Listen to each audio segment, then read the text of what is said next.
get involved with their personal activities downtown, typical to military personnel. I decided to just go ahead and spend my time at the library. I was considered a very unusual person, which I regarded myself all of my life. I regarded myself that way. I wasn't the same as other people, and I often felt very awkward and displaced, and a lot of times alone and lonely. And this was the another very important reason why I pursued knowledge and learning, getting to know the real truth, because I found it difficult in trying to become part of society when I had a hard time being taken advantage of by other people. So I wanted to know the proper way of conduct, the proper way of behaving, the proper way of interacting.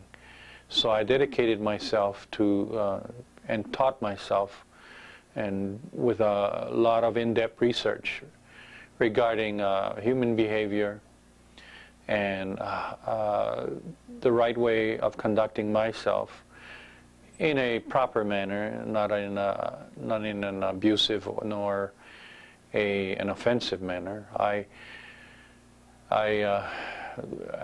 learned a lot by my own mistakes, and eventually I developed a very powerful program, which I will go in depth presenting to you in not this particular presentation, but in part 2. This will be part 1, the first 7 phases, which is what I will call this particular presentation.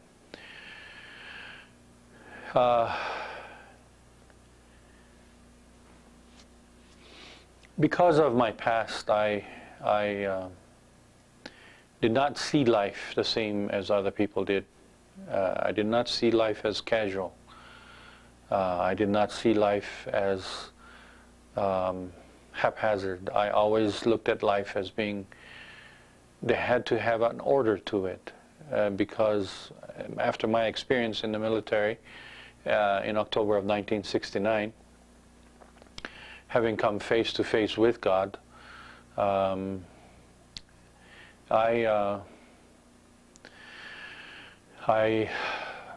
knew that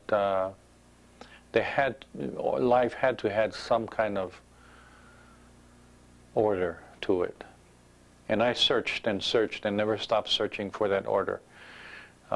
Besides reading secular books like Plato, Aristotle, and Marcus Aurelius, which I had ordered back in 1969 in Bangor, Maine, I also studied the Bible, and being that I've been brought up a Latter-day Saint, a Mormon, I've searched in depth the truth of the Book of Mormon, not necessarily finding loopholes in it, or not at all finding loopholes in it, but trying to find the truth of what it really was trying to say.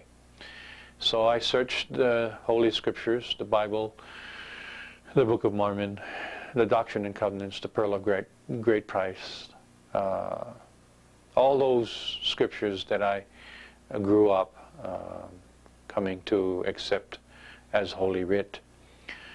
I knew after studying the scriptures for so long that there was something in there that I couldn't put my finger on. And I knew the concept in my mind, and I knew basically the principles that was taught in all of the Holy Scriptures. but I didn't know how to explain it. There was something that the Holy Scriptures to me was trying to say to me. And that experience, by the way, that I had with God in October of 1969 was powerful enough to help me to understand that God truly did have an important work for me to do here upon the earth.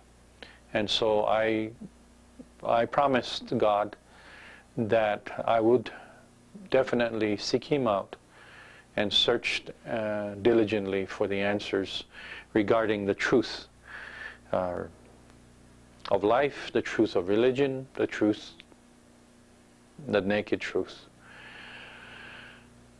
It was not until I went to school, by that time, when I came here, or I should say, I obtained 3 associate's degree by 1990. And after obtaining my degree, well, let me explain. The 3 degrees that I have was theater, the Associates of Arts at BYU, Associates of Applied Science in Electronics Technology at UVCC at that time, and the Associates of Science degree. I had obtained these 3 degrees back in 1990. In 91, I was called up to be activated during the Operation Desert Storm conflict, and was sent to Germany with the Combat Engineering Battalion that was sent from Utah to Germany at that time. I came back and I got married, and later I decided that I got divorced also, and 3 years later had a wonderful sweet son from this marriage, which I'm so very grateful for. And I eventually, after my divorce, decided to go back to school in the fall of 1996. 1995, rather. It was during the fall of 1995 that I was able to put the concept that the Holy Scriptures was trying to teach me. I was able to put this concept into words. It was during a class that I was attending at that time for going for my technology management bachelor's degree at UVCC. At that, well, it was UVSC at that time.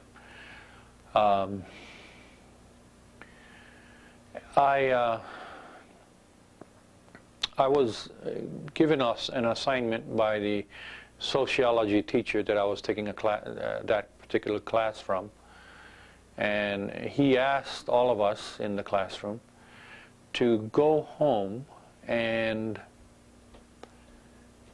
take this blank sheet of paper with us, take a box of multicultural colors, crayons, with us, and draw who we feel we are on this piece of paper. So to give you an example of what I'm talking about in this particular class, this girl, who was obviously Oriental, she was Korean by birth, she, drew herself as a blonde and a white person. she